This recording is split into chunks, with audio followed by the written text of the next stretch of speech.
നമസ്കാരം, എല്ലാവർക്കും പുതിയൊരു വീഡിയോയിലേക്ക് സ്വാഗതം. നമ്മളിപ്പോൾ വൈക്കം മഹാദേവ ക്ഷേത്രത്തിന്റെ ചുറ്റമ്പലത്തിന് പടിഞ്ഞാറ് വശത്തുള്ള ആ ഒരു വാതിലിന് മുമ്പിലാണ് നിൽക്കുന്നത്. നൂറ്റാണ്ടുകളായി ഈ വാതിൽ ഒരിക്കലും തുറക്കാറില്ല. അതിന് പുറകിലും ഒരു വലിയ ഐതിഹ്യമുണ്ട്. എല്ലാവർക്കും അറിയാമല്ലോ, കേരളത്തിലെ ഏറ്റവും പഴക്കമുള്ള ശിവക്ഷേത്രങ്ങളിലൊന്നാണ് വൈക്കം മഹാദേവ ക്ഷേത്രം. ഭക്തജനങ്ങളെ സംബന്ധിച്ച് ഏറെ പ്രത്യേകതകളുള്ള ഒരു ക്ഷേത്രമാണിത്. അന്നദാനപ്രഭുവായി ആരാധിക്കുന്ന വൈക്കത്തപ്പന്റെ കാര്യങ്ങൾ അടുത്തറിഞ്ഞാൽ പലതും നമ്മളെ അത്ഭുതപ്പെടുത്തുന്നതാണ്.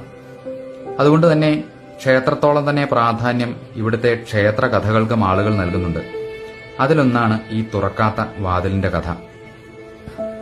പണ്ട് 108 ഊരാൺമ കുടുംബങ്ങളുടെ ഉടമസ്ഥതയിലായിരുന്നു വൈക്കം മഹാദേവ ക്ഷേത്രം. വടക്കുംകൂർ രാജാക്കന്മാരും ക്ഷേത്രത്തിലെ ഊരാൺമക്കാരും തമ്മിൽ ക്ഷേത്രത്തിന്റെ അധികാരത്തെ ചൊല്ലി ദീർഘകാലം തർക്കത്തിലായിരുന്നു. ഈ സംഭവവുമായി ബന്ധപ്പെട്ടതാണ് നാലമ്പലത്തിന്റെ